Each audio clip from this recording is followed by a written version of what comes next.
अस्सलाम वालेकुम viewers, welcome to रोशन पाकिस्तान। मैं हूं आपकी मेज़बान तैयबा सत्तार और मैं हूं आपके साथ उमर इम्तियाज। तैयबा, मुझे सबसे पहले तो आज ये बताएं कि वीकेंड कैसा गुजरा आपका? छुट्टी थी कल, कैसे गुजारी? अच्छा, मेरा वीकेंड आजकल बड़ा बिजी गुजर रहा है क्योंकि ईद जो है वो आने वाली है और लॉकडाउन इस बार नहीं है और मैं नहीं चाहती कि ज़्यादा रश हो क्योंकि बहरहाल हमने SOPs पर अमल दरामद करना है अभी, तो इसलिए जो है मैं बहुत बिजी वीकेंड क्या खरीद लिया अभी तक?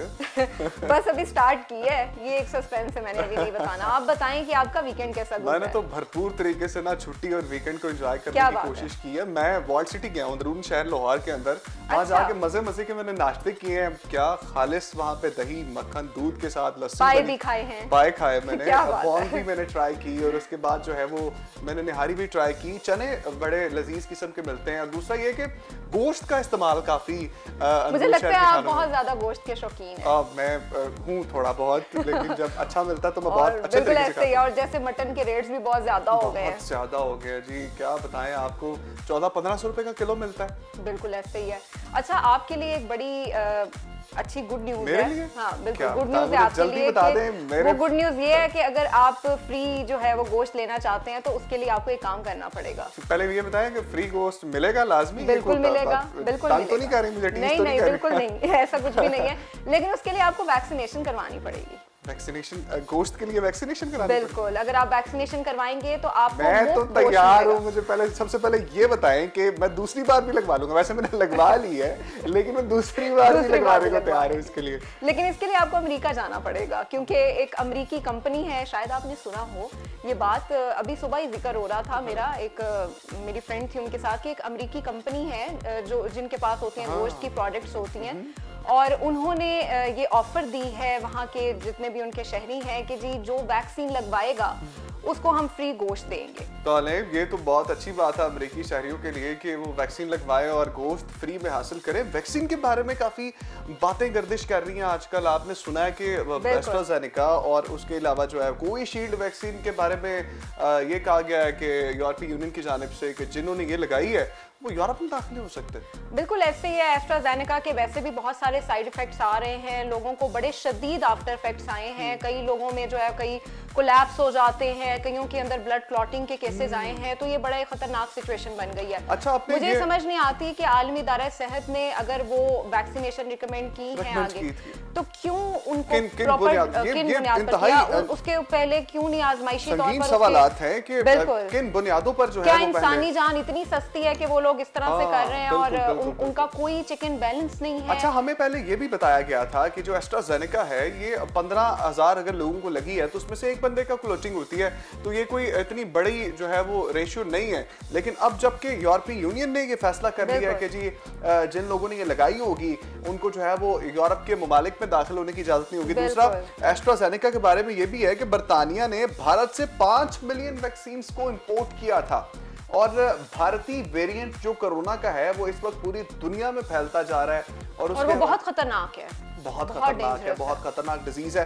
भारत में चूंकि बेहतरीन इंतजाम नहीं किए जा रहे उसकी वजह से जो है वो कोरोना बढ़ता जा रहा है। दूसरा ये आपको पता है कि आजकल यूरो कप हो रहा है, फुटबॉल का टूर्नामेंट है और उसके अंदर भी जहां पे हो रहा है यूरोप में होता है और यूरोप में भी जब मैच के दरमियान शायकीन वहां पर होते हैं उसके अंदर भी भारतीय तर्ज के कोरोना वायरस की तस्दीक हुई है और ये काफी अलार्मिंग सिचुएशन है, जिसके बाद यूरोपीय यूनियन ने स्टेप लिया है कि जिन लोगों ने भारत की तर्ज पे बनी हुई वैक्सीन भी लगाई है, जो भारत की लेबोरेटरीज में वैक्सीन बनी है उसको भी उन्होंने माइनस कर दिया सारे अपने प्लान के अंदर से कि वो तमाम अफराद जो बाहर ट्रैवल करेंगे अगर उन्होंने एस्ट्राजेनेका लगवाई है या वो भारतीय वैक्सीनेशन लगवाई है उनको अप्रूवल नहीं मिलेगा, उन पर पाबंदी होगी, उनके सफर करने पर पाबंदी होगी, तो कितनी मुश्किलात लोगों को देखनी पड़ रही हैं। पता नहीं क्यों इदारे जो हैं वो इन चीज़ों का नोटिस नहीं लेते, पहले क्यों उन वैक्सीनेशंस की क्यों उन्होंने एक्सपेरिमेंट नहीं किया, उसको चेक नहीं किया, उसको प्रॉपर असेस नहीं किया गया।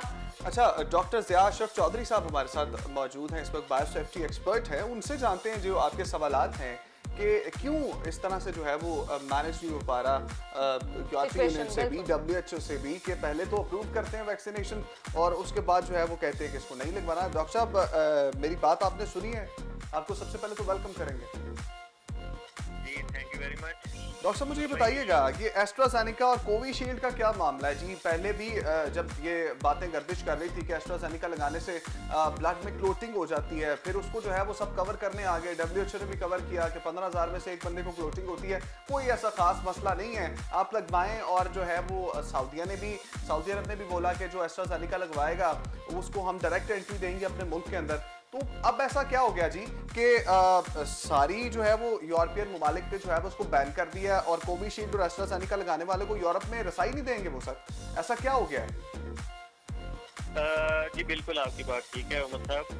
एक्चुअली ये जब कोई भी चीज़ अप्रूव होती है, जिस तरह से अभी ये कोविड की वैक्सीन अप्रूव हुई है, कुछ ट्रायल्स गुजर की हुई ट्रायल्स, हाल तो इसमें कोई शक नहीं है कि लिमिटेड थाउजेंड में ट्रायल थे, बजाय इसके कि लाखों में ट्रायल नहीं हो सके थे, क्योंकि हमें जल्दी वो चीज़ चाहिए थी। एनीवेज, इसका जो क्लॉटिंग इफेक्ट है उससे डिनाई नहीं है, लेकिन उसकी परसेंटेज है बहुत कम। दैट्स व्हाई उन्होंने अलाउ किया कि ठीक है जी चले दे दिया जाए। फिर जैसे जैसे ये लगती गई तो उसके साथ साथ रिजल्ट भी इवॉल्व होते रहे, अपडेट होते रहे, एनालिसिस होती रही। तो एनालिसिस पे फिर उन्होंने ये बात की कि हम इसको बैन नहीं कह सकते, डेफर करना। उन्होंने कहा कि जब तक इसमें ये चीज इवॉल्व करके बेहतर नहीं की जा सकती कि ये रिजॉल्व किया जाए कि इंटरनल क्लॉटिंग ना हो, तब तक हम इसको डेफर करते हैं। इसके इफेक्ट्स जो हैं कोविड को रोकने में तो हैं, इसमें कोई शक नहीं। मोर देन 70% जो है एफिकेसी जो है कंसीडर की जाती है, लेकिन वही बात है कि इसमें कुछ जो क्लॉटिंग के इफेक्ट्स आने शुरू हो गए दूसरी वैक्सीन की निस्बत वो ज्यादा थे, कुछ खास एज ग्रुप में थे, तो इस वजह से उन्होंने डिफर कर दिया। सही डॉक्टर साहब, यही मैं पूछना चाह रही हूँ कि क्या इदारों ने, जो आलमी इदारा सेहत है, उसने इस मसले को पहले क्यों नहीं असेस किया? एस्ट्राजेनेका के केसेस पहले भी आए, लोगों की क्या इंसानी जान इतनी सस्ती है, उन्होंने क्यों इस मसले को पहले नहीं देखा? और आजमाइशी तौर पर क्या ये वैक्सीनेशन लगती रही है यहाँ पर जितने भी अफराद को लगी है एस्ट्राजेनेका? नहीं, एक्चुअली होता ही है, कोई वैक्सीन ऐसी होती है जो किसी कंट्री में अप्रूव हो गई है टू वर्क, टू अडॉप्ट, और कुछ कंट्रीज में स्टिल वो इस पे ट्रायल कर रहे होते हैं। मींस अभी भी हमारे पास जो कुछ वैक्सीन ऐसी हैं, जैसा हमारे पास चाइना की आ रही है, पाकिस्तान में अप्रूव हो गई हैं, लेकिन कुछ कंट्रीज में भी अप्रूव नहीं है, वो ट्रायल में है उनके पास। जब उनके पास रिजल्ट आ जाते हैं तो वो उनको वेरिफिकेशन करने के बाद वो कहते हैं कि अच्छा जी ये हमने वैक्सीन अडॉप्ट करनी है, ये हमने वैक्सीन अडॉप्ट नहीं करनी। तो ये भी इस तरह से थी कि कुछ कंट्रीज में अभी भी ये बैन हुई है, लेकिन अभी भी कुछ कंट्रीज में अलाउ है। एस्ट्राजेनेका की मैं बात कर रहा हूँ, सही, अभी भी चल रही है। कुछ कंट्रीज में उन्होंने बैन की है कि हमें रिस्क जो है ज्यादा लग रहा है एज कम्पेयर टू बेनिफिट। कुछ कंट्रीज ने कहा है कि हमारा जो रिस्क है वो एक्सेप्टेबल लिमिट में है, तो वहाँ पे अभी भी चल रही है। अच्छा डॉक्टर साहब, अब ये एक लम्हा फिक्रिया है कि बहुत से ममालिक ने जो है वो काफ़ी बड़ी मिकदार में वैक्सीन खरीदी हुई हैं, तो अब वो क्या करेंगे? और जिस तरह से जो है वो 5 मिलियन वैक्सीन इंपोर्ट की थी बरतानिया ने भारत से, तो मुझे ये बताइएगा कि इतनी बड़ी खेप जो है वो परचेज कर ली गई है, वो उसका क्या किया जाएगा? क्या उसको ज़ाया कर दिया जाएगा या उससे कोई उसमें बेहतरी लाने की कोशिश की जाएगी? कोविशील्ड और एस्ट्राजेनेका के बारे में पूछ। और यहाँ पे मैं एक और बात ऐड करती चलूँ कि जिन लोगों ने पहले ये वैक्सीनेशन करवा ली है, ये एस्ट्राजेनेका, क्या उनको दोबारा करवानी पड़ेगी अब वैक्सीनेशन? अच्छा जी, इसमें दो पार्ट्स हैं। जो पहली बात है कि जो कॉन्ट्रैक्ट्स है क्या वो रिवाइज करने पड़ेंगे या उनको पैसे वापस होंगे। इसमें बात यह है कि कॉन्ट्रैक्ट हुआ क्या है। जिन लोगों का अभी बुकिंग है, कॉन्ट्रैक्ट इस तरह था कि डिलीवरी के बाद उन्होंने पेमेंट करनी है, वो तो डेफिनेटली इसको डेफर कर लेंगे। जिन्होंने रिसीव कर लिया है तो कॉन्ट्रैक्ट में जो उनके पास चीजें हैं उसमें डेफिनेटली ये चीजें भी कंसीडर की गई होंगी कि अगर हमारी पॉपुलेशन को, क्योंकि वो इंडिया में टेस्ट की गई है, तो हो सकता है कॉकेशियन पॉपुलेशन या इंग्लिश लोगों को और तरह से लेती हो, तो उन्होंने जरूर इसमें लिखा होगा कि हमारी पॉपुलेशन को अगर इससे आफ्टर इफेक्ट ज्यादा आते हैं तो हम इसको रोक सकते हैं या अपना इसको कॉन्ट्रैक्ट को टर्मिनेट कर सकते हैं। ये उनके बिहाफ पे बात है। दूसरी जो आपकी बात थी, जो मैडम ने पूछी थी, वो रिपीट कर दीजिएगा कि क्या उसको दोबारा लगवानी पड़ेगी? जी, मैम ने बोला था कि क्या जिन मरीजों ने जो है वो ये लगाई हुई है, जिन लोगों ने कोरोना वैक्सीन लगवाई है एस्ट्राजेनेका, क्या उनको दोबारा लगवानी पड़ सकती है? अब चांसेस ये हैं कि उनको दोबारा लगवानी नहीं पड़ेगी, क्योंकि एफिकेसी उसकी है। सिर्फ उसके जो एडवर्स इफेक्ट्स आ रहे हैं वो कंसीडर हो रहे हैं, वो मसला कर रहे हैं। सही। जो कोविड को रोकने में वो इफेक्टिव है, इसमें कोई शक नहीं। सही। तो पाकिस्तान में भी ज़ाहिर जो लोगों ने लगवाई है, मेरा नहीं ख्याल कि उनको दोबारा लगवानी पड़ेगी। ठीक है डॉक्टर साहब, बहुत शुक्रिया आपके वक्त का। और डॉक्टर साहब भी यही कह रहे थे कि जिन लोगों ने लगा ली है उनको ज़रूरत नहीं पड़ेगी, क्योंकि अगर उनके जिस्म में बज़ाहिर तौर पे कोई ऐसा मसला नहीं आ रहा तो उनको नहीं ज़रूरत बिल्कुल वो पड़ेगी। इफेक्टिव है। और वो कोरोना की यकीनन चौथी लहर के बारे में भी जो है, जिस तरह कह रहे हैं इंडियन वेरिएंट काफी एक्टिव हो गया पूरी दुनिया के अंदर, वो भी जो है वो अपने पंजे गाड़ रहा है। अब पाकिस्तान में ऐसे भी ही ये है। बातें गर्दिश कर रही हैं, कोरोना की चौथी लहर आ रही है और सिंध में तो वैसे भी कोरोना केसेस थम नहीं पा रहे हैं जी। और एक दिन में 700 नए केसेस रिपोर्ट हुए हैं। और ये बहुत ज़्यादा तादाद है लोगों की जिनमें ये पॉजिटिव केसेस आए हैं। और इसके साथ साथ उमर, पहले तो देखा था आपने ईद आई थी और उसमें लॉकडाउन की वजह से बहुत ज़्यादा कंट्रोल्ड सिचुएशन रही, उसके बावजूद भी इतने सारे केसेस थे। और अब तो लॉकडाउन भी नहीं है और आपको पता है कि ईद बकर ईद आने वाली है और उसमें चूंकि लोगों ने, जाहिर है मंडियाँ लगेंगी, मवेशी मंडियाँ लगेंगी और लोग जाएंगे मंडियों में खरीदारी करने के लिए जानवरों की। तो क्या अब हुकूमत इस हवाले से क्या हिकमत अमली अपनाएगी, उनका क्या एसओपी? नाजरीन को ये बात बताता चलूं कि गवर्नमेंट ने वाज़ेह तौर पे ऐलान किया है कि अब बड़ी ईद आने वाली है तो मवेशी मंडियों को लगाने के लिए कुछ एसओपीज भी डिफाइन किए गए हैं। शहर के अंदर जो है वो कोई भी व्यापारी जो है, कोई भी ताजिर जो है वो जानवर फरोख्त नहीं कर सकेगा। उसके बाद जो है वो शहर से बाहर ये मंडियां लगाई जाएंगी। दूसरा ये कि जो ताजिर वहाँ पे होंगे और जो ख़रीदने वाले होंगे जो मंडी में आएंगे और जो वहाँ पे स्टाफ होगा, उनके लिए ज़रूरी करार दिया गया है कि वो लोग जो है वो वैक्सीनेटेड होंगे, वैक्सीन लगाना उनके लिए ज़रूरी होगा। और ये तमाम एसओपीज जो है वो जारी किए गए हैं गवर्नमेंट ऑफ पाकिस्तान की जानिब। अच्छा, ये बहुत अच्छी बात है कि अगर उन्होंने ये एसओपीज बनाए हैं। अब ये देखना ये है कि क्या इन एसओपीज पर अमल दरामद भी होता है, क्या लोग वाकई जो लोग कारोबार के सिलसिले से आएंगे वो वैक्सीनेशन करवाते भी हैं या नहीं करवाते, और इसको चेक कौन करेगा ये भी देखना है। तो वैसे होप फॉर द बेस्ट, देखते हैं कि क्या बनता है और क्या इस हवाले से। राजा आबिद यूनुस साहब ने हमें ज्वाइन किया है, चेयरमैन वज़ीर आला शिकायत सेल लाहौर के वाइस चेयरमैन हैं, हुकूमत पंजाब के तर्जुमान भी हैं। राजा साहब, आपको वेलकम करेंगे सबसे पहले प्रोग्राम में।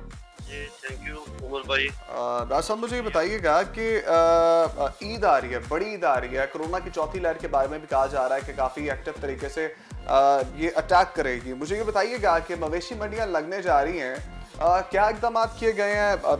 प्रेजेंटेशन तो आई है हमारी और परफॉर्मेंस भी गवर्नमेंट ने जारी किए हैं कि एसओपीज़ का ख्याल रखा जाएगा। अमल दरामद करवाने के लिए क्या इक़दाम उठाए गए हैं? बहुत शुक्रिया उमर भाई, मुझे इस पॉइंट ऑफ व्यू लेने के लिए आपने मुझे मदद किया। मैं आपका शुक्रगुजार हूँ टेलीन्यूज़ का भी। देखिए, ये हमारा मजहबी त्यौहार है ईद उल अज़हा, और ये बड़े जोश व खरोश से हर साल मनाया जाता है जी। और पिछली दफ़ा भी आपको पता है ये वाला मसला था कोविड का, और मवेशी मंडियाँ हमारी लगी थी। आपके सामने था कि कितना ज़्यादा उसके अंदर जानवर आया और ईद से एक रात पहले ही सारा ख़त्म हो गया। और अल्लाह का शुक्र है कि वो हालांकि उस वक्त इतना ज़्यादा नया ये कोविड था, उसके ऊपर इतने ज़्यादा इंतजाम भी नहीं थे, लेकिन अल्लाह का शुक्र है कि अल्लाह की खास करम नवाज़ी है पाकिस्तान से। ये सबसे बड़ी हमारे पास अल्लाह ताला की करम नवाज़ी है। अब रहेगी बात क्या, अब इसके ऊपर एक साल के बाद अब काफ़ी ज़्यादा अब वैक्सीन भी लग रही है, रिसर्च भी काफ़ी हो चुकी है, लोगों में अवेयरनेस भी आ चुकी है। तो ये गवर्नमेंट ऑफ पाकिस्तान और ख़ास तौर पर वज़ीर आला बुज़दार साहब ने अहकामात जारी किए हैं, और डीसी उमर रियाज साहब जो हैं वो हमारे बहुत एक्टिव हैं, डीसी साहब जो हैं लाहौर के। तो वो खुद भी सर्वे भी कर रहे हैं, जगह जगह खुद जाके चेकअप भी कर रहे हैं। तो ये वादे हदायत दी गई हैं कि आप जब मवेशी मंडियाँ जो कि शहर से बाहर लगाने की कहा जा रहा है, लेकिन आपको पता है ये हमारे देहातों से लोग आते हैं, अवेयरनेस इतनी ज़्यादा नहीं होती, तालीम इतनी ज़्यादा नहीं होती, तो गर्मी भी शदीद है, तो अब में भी ये अपने जानवर लेके शहरों में घुसे। लेकिन अगर उन्होंने लापरवाही करें जो जानवर बेचने वाले हैं, क्योंकि उनमें लिटरेसी भी है, तालीम भी नहीं है, लेकिन जो शहरी हैं जो जानवर खरीदने जाएंगे वो कम से कम जरूर पासदारी करें अपनी। हमारी कोशिश तो है कि सारे इसकी पासदारी करें, लेकिन अगर एक साइड से भी इसके ऊपर अमल दरामद जेन्युइन तरीके से होगा तो वो कोविड जो है उसको फैलने से रोका जा सकता है। सही सही राजा साहब, जैसे ईद आ रही है, बकर ईद आ रही है, आप बता रहे हैं कि जी हुकूमत ने एसओपीज पर अमल दरामद करवाने के लिए बहुत सी हिकमत अमली बनाई हुई है। तो जैसे पहले हमने रिसेंट देखा कि जब ईद उल फित्र आई थी तो बहुत से लोगों का रश था, जिसकी वजह से सूरत हाल बहुत ज़्यादा बिगड़ गई थी और केसेस में बहुत ज़्यादा इजाफा हुआ था। अब क्या हुकूमत ने कोई लॉकडाउन के हवाले से भी हिकमत अमली बनाई है कि ईद वाले दिनों में जो है वो एटलीस्ट कोई हम ऐसा सिस्टम बनाए? क्या हुकूमत ने इस हवाले से भी कोई काम किया है?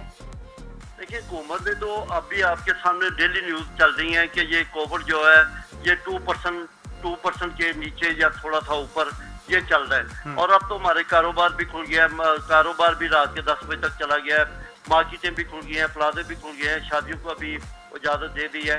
तो मंडियां भी जो है ओपन में है, मुझे कोई छत के अंदर तो है नहीं।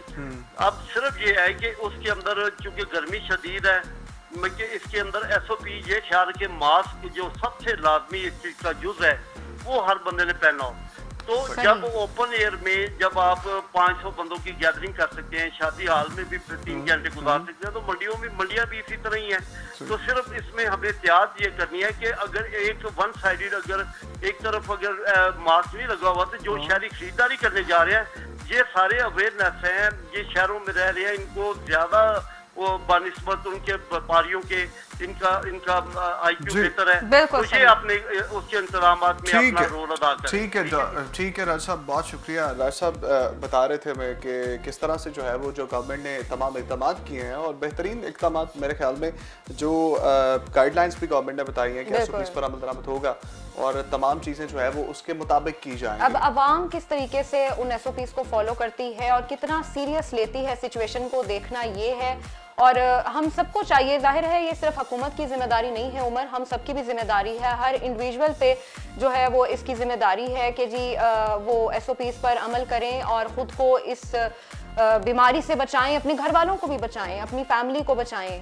इसी पॉजिटिव नोट के साथ हम अपने प्रोग्राम का अख्ताम करना चाहेंगे कि बड़ी चूंकि करीब आ रही है तो एसओपीज़ का ख्याल रखें। जो अगर आप मवेशी खरीदने जाते हैं ना तो सबसे पहले जो है वो एक तो फरीज़ा आप इस्लामी फरीज़ा सर अंजाम दे रहे होते हैं, उसका सवाब भी मिल रहा होता है। दूसरा जो गवर्नमेंट आपको चीज़ बताती है ना वो भी आप एक जो है ना वो फरीज़ा अदा कर रहे होते हैं, आप अपने साथ साथ दूसरों की भी जान बचा रहे होते हैं। तो इसी तरह से जो है वो इन पर अमल दरामद कीजिए। और रोशन पाकिस्तान से मुझे और तैयबा को इजाजत दीजिए। नए एपिसोड के साथ आपकी खिदमत में दोबारा हाजिर होंगे। अल्लाह हाफ़िज़।